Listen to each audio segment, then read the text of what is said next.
Атырау мен Алтайдың арасын атадан аманат еткен қарға тамырлы қазақ елі, ассалаумағалейкум. Арнада аптаның алтауызы. Оның тізгіншісі мен Нұрдәулет Қайратұлы. Ағымдағы аптаның айшықты ақпараттары аңдатпада. Көліктерге қатысты мәселелер. Тіркелген шетелдік темір тұлпарлар мен жолаушы тасымалдайтын жаңа автобустар. Аудандардың әлеуеті барыс жылында біткен берекелі істер мен қоян жылының еншісіндегі жоспарлар. Шетелдік нөмірі бар темір тұлпарлар еліміздің шекарасынан асып, қала көшелерінде бірнеше жыл жүйткіп жүрді. Тіпті кейбірі жол жүру ережелерін өрескел бұзып, айыппұлдың ауылын алыстан айналып өткендерінде ақпарат айдыннан аңғаттық. Бұл мәселе мемлекет басшысының назарынан тыс қалған жоқ. Барлық заңдылықтарды сақтай отырып, ел аумағына енген автокөліктерді тіркеу құны 200 мың теңгеден аспасын деді. Дәл осы тапсырма осы жылдың 23 қаңтарынан бастап жүзеге аса бастады. Қазіргі күні өз республикамыздың мемлекеттік нөмірлері бар табысталуда. Алғашқы болып, қаланың 23 жастағы тұрғыны Грузиядан әкелген автокөлігін тіркеді. Рәсімдеп үлгерді. Оның айтуынша автокөліктің өз атына рәсімдеуге жарты күн ғана уақыты кетті. Сырттан әкелінген шетелдік есептегі жеңіл автокөліктер, шағын орта сыйымдылықтағы автобустар және шағын жүк көліктерін заңдастыруға болады. Бірақ автокөлік елімізге өткен жылдың 1 қыркүйегіне дейін әкеліну керек. Бұдан бөлек криминалдық есепте болмау және басқа мемлекетте бұрынғы тіркелген жері бойынша есептен шығарылуы керек. Сонымен қатар кедендік тазартудан өтуі қажет. Автокөліктер рәсімдеуге өтінішті электрондық үкімет порталы, екінші деңгейдегі банктердің қосымшалары немесе халыққа қызмет көрсету орталығының өз-өзіне қызмет көрсету секторы арқылы қабылданатынын еске саламыз. Шетелдік автокөліктерді тіркеу туралы өтініш білдіргеннен кейінгі бірінші кезеңіне өту тәртібі бойынша тіркеу туралы оң нәтиже анықталып, СМС-хабар 1414 нөміріне СМС-хабарлама алғаннан кейін Қызылорда қаласындағы мамандандырылған халыққа қызмет көрсету орталығына келеді. Бұл жерде көлік құралының агрегаттары бойынша, тіркелу агрегаттары бойынша тексеру жұмыстары жүргізіледі. Тексеру жұмыстарын департаменттің криминалдық полиция басқармасының арнайы мамандары тексереді. Тексеру сәтті өткеннен кейін көлік құралының алғашқы тіркеу жарнасы бойынша 200 мың теңге мөлшеріндегі және көлік құралының тіркеу куәлігі мен мемлекеттік белгіге 13.973 теңге көлемінде қаражат төленетін болады. Аталған құжаттарды мамандандырылған халыққа қызмет көрсету қызметкерлерімен өткізілгеннен кейін уәкілетті органдармен, яғни ішкі істер министрлігімен тексеру қызметтері жүргізіліп, оң нәтиже анықталып, тіркелген жағдайда Қазақстан Республикасының мемлекеттік белгісімен тіркеу туралы куәлігі берілетін болады. Егер бірінші кезеңде, яғни шетел автокөлігінің тіркелу барысында тіркелуге өтініш білдірген кезде бірінші кезеңінде қандай да бір қателіктер немесе тіркелмеу себептері анықталған жағдайда ішкі істер органдары қызметкерлерімен оның шешілу жолдары бойынша қызметтер қазіргі таңда жүргізілуде. Мен Грузия мемлекетінің автокөлігін жаз айында сатып алдым. Заңдастыру заңына сай автоцонға келіп өз көлігімді өз атыма тіркеуге өтініш білдірдім.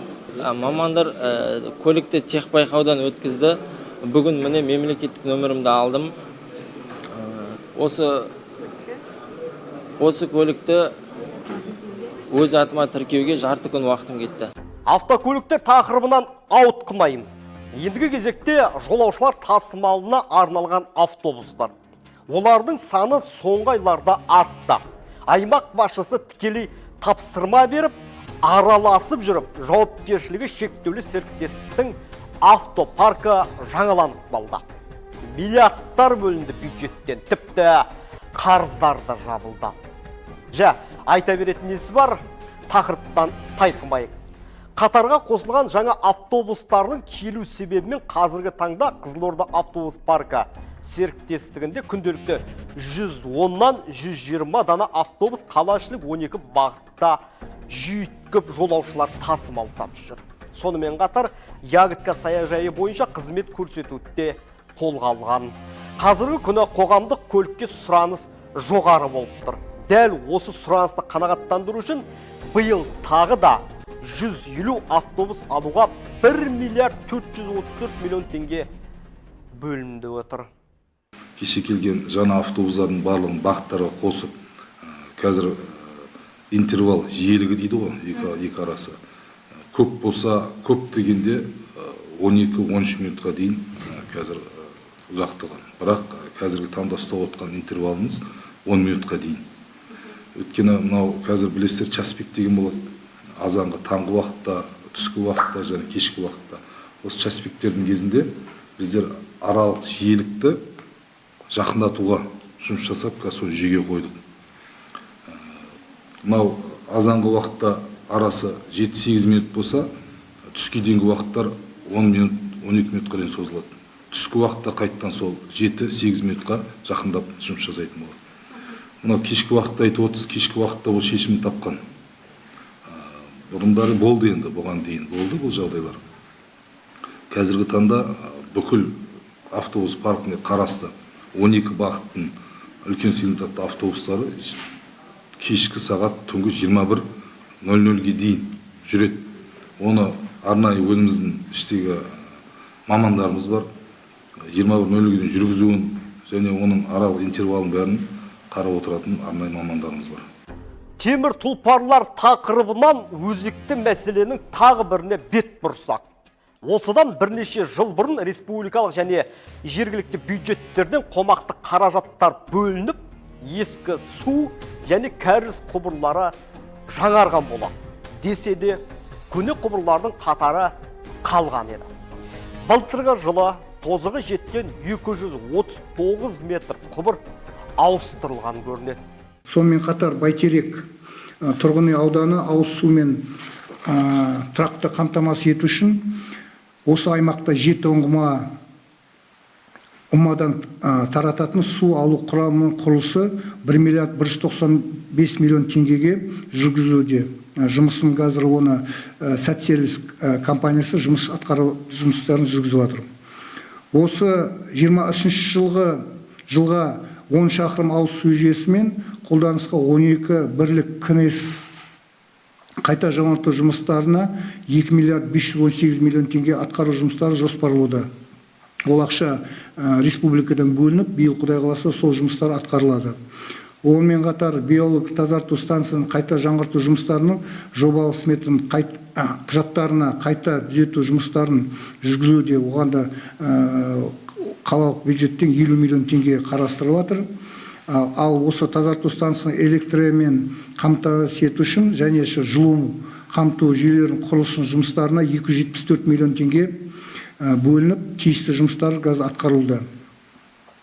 Кәсіпорын негізгі технологиялық қызметтер бойынша негізгі құралдарын жаңартып, нысандарды қалпына технологиялық режимде ұстап тұру үшін жақын арада осы 20 жылы қаңтар айында 420 миллион теңге қаржы экономик негіздеме жасалынды. Қазіргі таңда осы сорғы қондырғылармен және арнайы техника жариялауда тиісті жұмыстар атқарылды. Көмірдің де қоры қажетті ақпарат. Бұл мәселеге қатысты аймақ басшысынан кімдер сөз естімеді десеңізші. Қала әкімінен бастап басқарма басшылары бар бұл қатарда. Мамандардың мәліметінше аймақтағы көмір қоймаларында қатты отынға деген тапшылық байқалып отырған жоқ. Барлығы да қалыпты түрде жұмыс істеп тұр. Мәселен, қаңтар айынан бері қалаға 68 вагон көмір жеткізілген болса, көмір тапшылығының алдын алу үшін қосымша тағы да 10 вагонға тапсырыс беріліп қойылған. Бағасы 16.700-ден 20.000-ның аралығында сатылымға шығып жатыр қазір. Жалпы мынау Қазақстан темір жолының жүк көлігі бөлімшесімен, жүк тасымалы бөлімшесімен күнделікті байланыстамыз. Енді жалпы жоспарланған жаңағы қаңтар айына жоспарланған вагондарымыздың тезірек мынау Сексеуіл маршруты арқылы, Қызылжар, Сексеуіл станциясы арқылы жеткізілуін қадағалап отырмыз. Өйткені бізге осы маршрут тиімді болып отыр. Қалаға, мынау Жаңақорған, Шиелі аудандарына тез жеткізілуге. Себебі бір күнде 300 шақырым ғана жүреді, мысалы мынау жүк вагондары. Сол себепті біз мына солтүстікке, мына через Ақтөбе кетіп қалмас үшін біз басты қадағалап отырғанымыз осы көмірдің тезірек халыққа жеткізілуі. Арасын көп ұзатпауға тырысып жатырмыз. Енді жалпы күнделікті 15-20 вагонның аралығында облысқа жеткізіліп отыр. Енді ертеңге біз 11 вагон тағы да жоспарлап отырмыз. Жаңа айтып отқандай 62 вагон жолда келе жатыр. Бұл тақырыптағы сөзіміздің соңын жағымды жаңалықпен қорытындылай кетсек. Биылғы жылдың наурыз айынан бастап өрт сөндірушілердің жалақысы артатын болады. Бұл туралы төтенше жағдайлар министрі Юрий Ильин жеке өзі мәлімдеді. Министрдің мәліметінше жалақының өсуі жұмысшының санатына байланысты. Төменгі жалақы шамамен 110 мың теңге болса, ендігі олардың айлығы 180 мың теңгеге дейін артпақ. Сондай-ақ министр орынбасарлары мен комитет басшыларының жалақысы өспейді. Өрт сөндіру қызметтері мен департаменттердің басшылық құрамының жалақысы 20%-ға дейін көтерілмек. Одан артық болмайды дейді министр. Басты назар төменгі жалақы алатын буынға беріліп отыр. Екінші тақырып аудандармен байланысты. Соның ішінде Жалағаш ауданына қатысты. Жалағаш ауданының әлеуметтік экономикалық әлеуеті жыл сайын артып келеді әупірім деп. Өңірдің аграрлық аймағына айналған бұл ауданда биыл 3,2 миллиард теңгені құрайтын 25 инфрақұрылымдық жоба жүзеге асқан. Сонымен қатар ауданға қарасты елді мекендерді газдандыру, электр желілерін тарту және әлеуметтік нысандардың құрылысына арналған жобалар қарастырылып жатыр дейді ауданның әкімі. Бұдан бөлек 3 нысанның жоба сметалық құжаттары әзірленіп, қазіргі таңда мемлекеттік сараптамадан өткізіліп жатыр. Сондай-ақ биыл ақпан айында Қызылмия тамырын өңдеу зауыты іске қосылады екен. Бүгінде Қытай елінен қажетті газ қондырғысының жабдықтары әкелініп, нысанның жылу жүйесі табиғи газ отынына көшірілген. Қазіргі таңда бұл зауытта 15 адам тұрақты жұмыс істеп жатса, зауыт толық іске қосылғаннан кейін 60 адам тұрақты түрде өзінің нәпақасын дәл осы зауыттан таппақ. Бүгінде Жалағаш кентіндегі 2520 тұрғын үй, 9 әлеуметтік нысан мен 108 кәсіпкерлік нысаны орталықтандырылған газ желісіне қосылып та үлгерген. Бұл аудан халқының 39,5%-ын құрап отыр. Ауданға қарасты Ақсу және Шәменов елді мекендерінің газдандыруға жоба сметалық құжаттары әзірленіп, қаржыландыруға бюджеттік өтінім де тапсырылып қойған.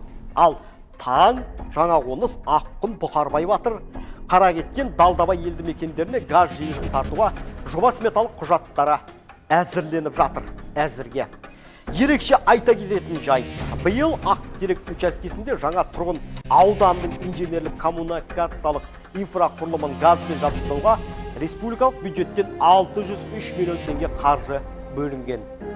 Облыс орталығына арнайы келіп есеп берген ауданның әкімінің баяндамасына сәйкес, кент орталығында орналасқан 5 әлеуметтік нысанның қазандықтарын газға ауыстыру бойынша жоба сметалық құжаттары әзірленіп, оның 4-еуі республикалық бюджеттің нақтылауына ұсынылып та қойған. Қарап отырсаңыздар, жетістіктер жетерлік.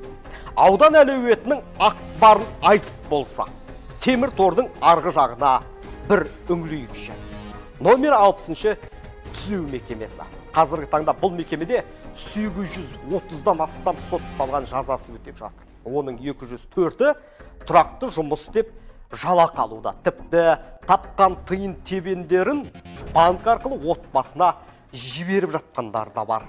Бүгінгі таңда қазіргі осы түзеу мекемесінде 800-ден аса сотталған азаматтар жаза мерзімін өтеуде. Соның ішінде жұмысқа жарамды сотталғандар арасынан 360 сотталған жұмыспен қамтылған.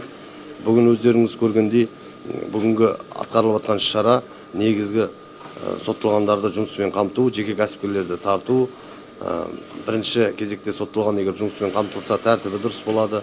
Екіншіден, өзінің атқару парақтары бар сотталған азаматтар өзінің қарыздарын өтеуге, ескілерін туған туысқандарына жәрдем беруге, өзіне керекті алғашқы заттарды осы мекеменің дүкендерінен алуға болады. Қазіргі өздеріңіз көргендей, біраз жеке кәсіпкерлер осы жерде өз кәсібін дөңгелетіп отыр. Біраз сотталған азаматтарға жұмыс көздерін ашып отыр. Қазіргі талаптарға сәйкес сотталған азаматтар дер кезінде айына өздерінің жалақысын 70 мыңнан кем емес жалақыларын алып отыр. Түрме дейміз. Десе де, дәл осы мекеменің өндірістік аймағында 12 кәсіпкер кәсібін ашып, сотталғандарды жұмыспен қамтуға кірісіп кеткен. Олар газоблок, құм блоктарын өндіру, қолөнер, кірпіш өндірісі, ағаш өнімдерінен элиталы жиһаз даярлаумен және тігін цехында киім тігумен айналысуда. Дәл осындай кәсіпорындардың қатарында Жағпар кәсіпорны бар. Басшысы қазір таңда 56 сотталғанға жұмыс ұсынған. Қазіргі күні кәсіпкерлік нысанның түрін одан әрі көбейту мақсатында мекеме басшылығы ашық есік күндерін ұйымдастырып, түпкілікті түсіндіру жұмыстарын жүргізіп жатыр. Бүгінде осының нәтижесінде 4 жеке кәсіпорын дәл осы мекеменің ауласында өз жұмыстарын бастап кеткен. Біз қазіргі таңда 56 адам осы іште 60-шы мекемеде жұмыспен қамтамасыз етіп отыр. Сыртта әзірге 10 адаммен қамтамасыз етіп отыр. Бірақ ниетіміз бар, сыртта тағы да 60 адам жұмысқа алуға. Қазіргі таңда осы 60-шы мекемеден біздің өндірген өндірістеріміз, спорт комплекс, завод, осының металлоконструкцияларын жинап шығарамыз. Сосын 37-ші мекемеден сырттан адамдарды алып, спорт комплексті сол жерге орналастырамыз, құрамыз. Сыртын қаптаймыз сэндвич панелімен, осындай жұмыстар жүргіземіз, күрделі жұмыстар. Одан бөлек осы іштен пескоблок, газоблок өндіреміз, одан кесек өндіреміз. Одан бөлек мына жерде қазір көріп өтсеңіздер, біз элиталық жиһаздарды өндіретін боламыз. Элиталық жиһаздар, кухонный гарнитур, басқа да өнімдер. Мына жерде бір жақсы жері, осы жердің жұмысшылары өте жақсы орындайды. Бәрін тыңғылықты, сырттан қарағанда әлдеқайда жақсырақ жасайды. Сваркілер өте тамаша. Біз өндірген жерімізде, спорт комплекстерде ондай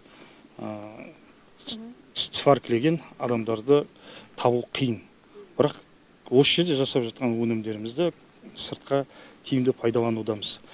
Біз енді кәсіпкер болғаннан кейін біз барлық кезде әкімшілікпен тығыз байланыста отырамыз. Біздің облысымызға біз кәсіпкер ретінде өзіміздің де пайдамызды тигізуді жөн көрдім. Өйткені қазіргі таңда біздің облысымызда жазасын өтеулердің саны артуда. Оларды жұмыспен қамтамасыз ету мақсатында қазіргі таңда осы жерде осы жұмыстың бәрін алып келіп, жазасын өтеп жатқандарға жұмыс беруді. Біріншіден айлық жалақысы ең төменгі 70 мың теңгемен. Екіншіден біз осы таңға дейін шетел азаматтарымен жұмыс істеп келгендіктен бізге тиімді. Бұл жерде бір шетінен тегін мекеме беріледі бізге. Ол мекемені қанша қажет болса да пайдалануға болады. Тек қана өзіңнің пайдаланған газ, свет, суыңды ғана төлеп отырасың. Қалғанын осы жерде айлық жалақысын төлеп жазасын өтеушілерді жұмыспен қамтамасыз ету. Қанша адам жұмыспен қамтамасыз етемін деп отырсың жобаның? Кем дегенде бізде бір аппаратта, бір оборудованияда 3 адам тұрады. Ал егерден жаңағы режимді күндіз түнге ауыстыратын болсақ, енді бұл сезонный жұмыс болғандықтан біз күндіз түнге де қоямыз. Сондықтан бір аппаратта 3 адам тұрады. Кемінде 30-40 адамда қамтамасыз етуге болады. Жоғарыда айтылғандарға қарап отырып, бір аңғарғанымыз. Тіршілік темір тордың арғы жағында да тоқтамайтыны белгілі болды. Екі қолға бір күрек тапқан жазасын өтеушілер осылайша қоғамға қайта бейімделуге кірісіп кеткен. Себебі әрбір іс адамның өзінен басталатынын түсінген олар. Бүгінгі айтарымыз осы, ардақты ағайын. Келесі кездескенше ел аман, жұрт тыныш болсын.